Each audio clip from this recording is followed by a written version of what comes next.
नमस्कार, FM news देख रहे हैं आप। मैं हूं आपके साथ नैना। मुख्य खबरों में आपका स्वागत है। साल का आखिरी सूर्य ग्रहण शुरू हो चुका है। भारत के पूर्वोत्तर के इलाकों को छोड़कर सभी जगहों पर सूर्य ग्रहण दिख रहा है।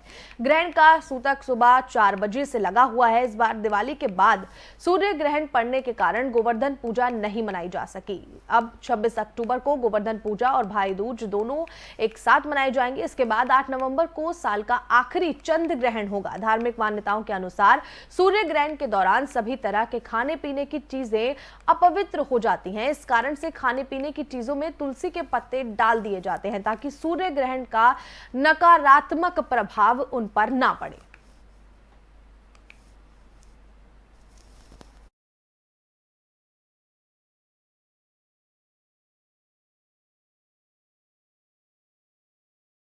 ब्रिटेन के महाराज किंग चार्ल्स ने ऋषि सुनक को ब्रिटेन का नया प्रधानमंत्री नियुक्त कर दिया है। इससे पहले लीज ट्रस ने महाराज से मिलकर उन्हें अपना इस्तीफा सौंपा। भारतीय मूल के ऋषि सुनक ब्रिटेन की सत्ताधारी दल कंजर्वेटिव पार्टी ने कल अपना नेता चुना। आज ऋषि सुनक औपचारिक तौर पर पीएम बन गए हैं। सुनक ने सोमवार को प्रधानमंत्री बनने के बाद कहा कि ब्रिटेन एक महान देश है और देश एक गहन आर्थिक चुनौती का सामना कर रहा है। उन्होंने कहा कि हमें अब इस एकत्र होकर ध्यान देना होगा और आवश्यकता यह है कि ऋषि ने अपने संबोधन में कहा है कि अपनी पार्टी और अपने देश को एक साथ लाना उनका सर्वप्रथम कार्य रहेगा, क्योंकि यही एकमात्र तरीका है जिससे हम अपने सामने आने वाली चुनौतियों से पार पा सकेंगे।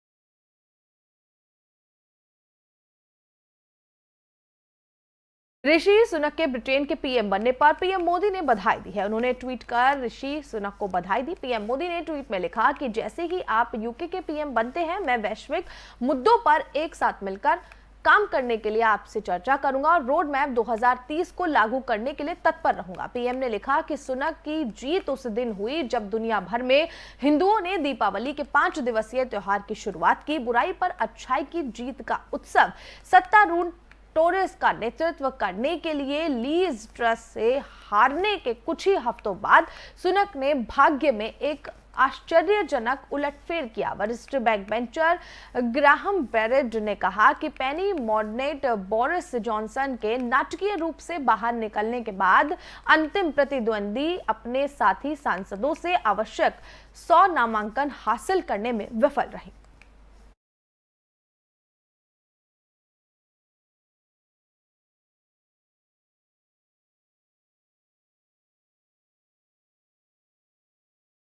भारत की राजनीति में ऋषि सुनक की चर्चाएं तेजी से हो गई हैं और इस बात पर सवाल उठने लगा है कि क्या भारत में कोई अल्पसंख्यक प्रधानमंत्री बन सकता है। महबूबा मुफ्ती इस पूरे मामले पर एनआरसी को ले आई तो वहीं बीजेपी ने यह सवाल कर दिया कि क्या जम्मू कश्मीर में माइनॉरिटी सीएम को स्वीकार किया जाएगा। दरअसल ये सारा बवाल शुरू हुआ शशि थरूर के ट्वीट के बाद। उन्होंने एक ट्वीट किया जिसमें उन्होंने कहा, ब्रिटेनियों ने दुनिया में बहुत ही दुर्लभ काम किया। उन्होंने ट्वीट के जरिए सवाल भी किया कि क्या ये भारत में हो सकता है। अब उनके इस ट्वीट के बाद कई नेताओं के ट्वीट सामने आए। जम्मू कश्मीर की पूर्व मुख्यमंत्री महबूबा मुफ्ती ने ट्वीट कर कहा कि ये याद रखना हमारे लिए अच्छा होगा कि यूके ने एक जातीय अल्पसंख्यक सदस्य को अपने पीएम के रूप में स्वीकार कर लिया है। फिर भी हम एनआरसी और सीएए जैसे विभाजनकारी और भेदभावपूर्ण कानून से बंधे हैं। वहीं बीजेपी ने इस पर पलटवार किया है। मोदी से एक ही सवाल पूछा है और मुझे उनके उत्तर की अपेक्षा है। महबूबा जी, क्या आप जम्मू एंड कश्मीर में किसी अल्पसंख्यक गैर मुस्लिम को मुख्यमंत्री के रूप में स्वीकार करेंगे? ये मैंने सवाल पूछा है। व्हाट्सएप सर्वर डाउन के करीब 2 घंटे के बाद मेटा कंपनी की सर्विस दोबारा शुरू हो गई। करोड़ों लोगों की तरफ से इस्तेमाल किए जा रहे मेटा के पॉपुलर मैसेज ऐप व्हाट्सएप ने दोपहर करीब 12:30 बजे अचानक काम करना बंद कर दिया। इसके बाद इसके यूजर्स को काफी दिक्कतों का सामना करना पड़ा। व्हाट्सएप के काम नहीं करने की वजह से लोग ग्रुप चैट पर मैसेज भेज पा रहे थे, ना ही वो व्यक्तिगत तौर पर डाउन डायरेक्टर ने इस बात की पुष्टि करते हुए कहा कि लोगों को काफ़ी दिक्कतें हुई हैं और लोगों के लिए इस वक्त काम व्हाट्सएप नहीं कर पा रहा है। इस ऐप के मुताबिक मुंबई, दिल्ली, कोलकाता और लखनऊ प्रभावित रहे। इसके बाद व्हाट्सएप ने आधिकारिक तौर पर बयान जारी करते हुए कहा कि उन्हें यूजर्स की परेशानी का एहसास है।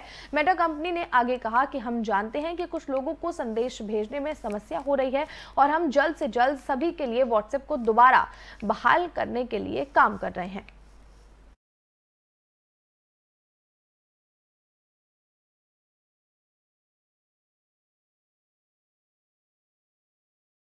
सोमवार को दिवाली का जश्न न सिर्फ भारत बल्कि पूरी दुनिया में दिखाई दिया। व्हाइट हाउस में मनाई गई दिवाली खासी चर्चा में रही। व्हाइट हाउस में अब तक की सबसे बड़ी दिवाली मनाई गई है। अमेरिकी राष्ट्रपति जो बाइडेन ने 200 लोगों के साथ दिवाली के त्योहार को मनाया है और इस त्योहार को अमेरिका का हिस्सा बनाने के लिए लोगों का धन्यवाद किया है।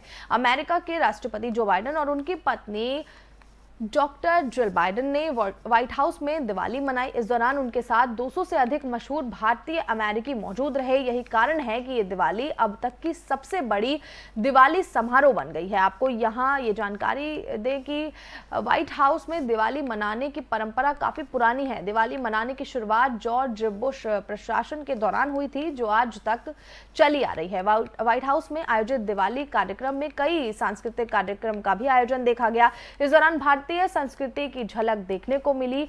ईस्ट रूम में आयोजित दिवाली समारोह में ऋषभ शर्मा और नृत्य मंडली द डांस कंपनी का प्रदर्शन लोगों को काफी पसंद आया।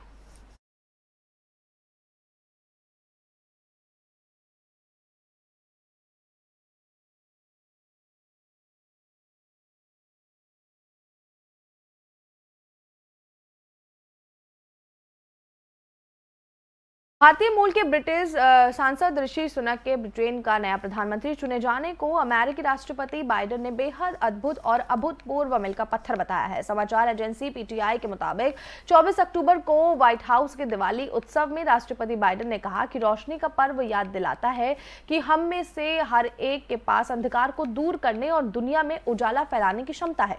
चुनिंदा मेहमानों और प्रशासन के भारतीय अमेरिकी सदस्यों वाले 200 से ज्यादा लोगों के बीच राष्ट्रपति बाइडेन ने बड़े उत्साह के साथ कहा कि एक विकल्प है और हम हर दिन ये चुनाव करते हैं। ये हमारे जीवन और हमारे राष्ट्र के जीवन, खासकर लोकतंत्र के जीवन में सत्य है, चाहे ये अमेरिका में हो या भारत में।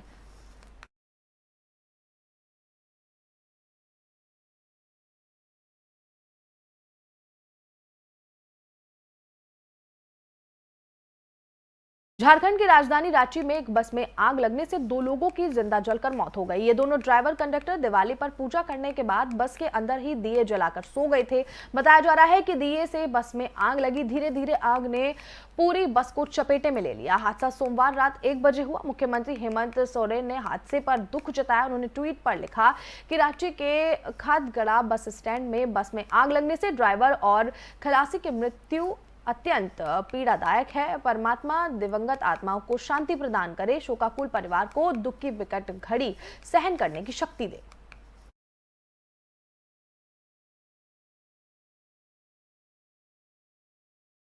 दिवाली पर जमकर हुई आतिशबाजी ने कई शहरों की आबो हवा बिगाड़ कर रख दी है। हालत ये हो चुकी है कि दिल्ली एनसीआर का AQI लेवल सामान्य से करीब 10 गुना खराब हो चुका है। आसमान में जलते पटाखों की वजह से प्रदूषण स्तर अचानक खतरनाक हो चुका है। कहा जा रहा है कि इसका असर ये होगा कि आने वाले दिनों में राजधानी की हवा और भी जहरीली हो जाएगी। बीती रात दिल्ली में पटाखों का शोर कम था, लेकिन प्रदूषण का जोर ज्यादा रहा। दिवाली की शाम आनंद विहार का AQI 398 बहुत खराब, जबकि दिवाली से एक दिन पहले आनंद विहार का AQI 375 था। मंगलवार की सुबह सरकारी वेबसाइट पर दिख रहे 40 से ज्यादा मॉनिटरिंग स्टेशनों के देखने से ये पता चलता है कि नेशनल एयर क्वालिटी इंडेक्स इनमें से ज्यादातर का AQI 301 से 400 के बीच रहा। इसकी वजह से सांस की समस्या बढ़ सकती है। मतलब ये भी हुआ कि अति गंभीर से महज एक कदम पीछे है, जिससे स्वस्थ लोगों की सेहत और पहले से बीमार लोगों पर गंभीर असर पड़ सकता है। दिवाली की रात प्रदूषण का स्तर बढ़ गया और बेहद खराब श्रेणी तक पहुंच गया। दिल्ली के ज्यादातर इलाकों में एयर क्वालिटी खराब श्रेणी श्रेणी में पहुंच गई। इससे ज्यादा खतरनाक हाल तो नोएडा का रहा, जहां हवा में प्रदूषण का स्तर गंभीर की श्रेणी में पहुंच गया। बीती रात नोएडा धुंध की चादर में लिपटा रहा। शहर की ऊंची ऊंची इमारतें स्मॉग की चादर में लिपटी दिखाई दी। दिवाली की शाम नोएडा का AQI 342 था, जबकि दिवाली से एक दिन पहले नोएडा का AQI 309 था। वहीं दावा है कि आज नोएडा में AQI 400 के पार जा सकता है, यानी वायु प्रदूषण गंभीर की कैटेगरी में पहुंच जाएगा।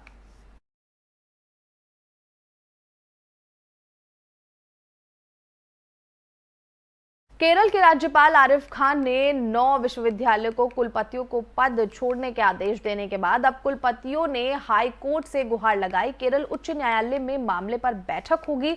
UGC के नियमों के विपरीत APJ अब्दुल कलाम प्रौद्योगिक विश्वविद्यालय के कुलपति की नियुक्ति को रद्द करने के सुप्रीम कोर्ट के हालिया आदेश के बाद आरिफ खान ने 9 कुलपतियों को पद छोड़ने के आदेश दिए थे। आरिफ खान ने आज 11:30 बजे तक इस्तीफा पहुंचाने को कहा था। हालांकि आरिफ खान ने इस आदेश के बाद भारी बवाल होने लग गया है और सभी नेता उनके खिलाफ प्रदर्शन करते नजर आ रहे हैं।